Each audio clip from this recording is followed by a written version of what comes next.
This sourdough focaccia almost came out perfect. This is my first time making a sourdough focaccia, and it's a 90% hydration. It was super wet and super sticky. I did a bulk fermentation for around 6 hours.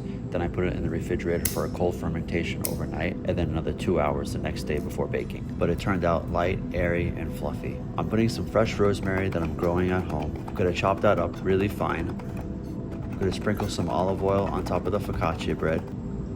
Dimple it with my fingers and wiggle it and jiggle it. See, it's so light and airy. I proofed it for like over 8 hours. I think I might have overproofed it. Now I'm gonna add some rosemary and I'm gonna top it off with some sea salt. By the way, I did use 00 flour for this recipe, not bread flour.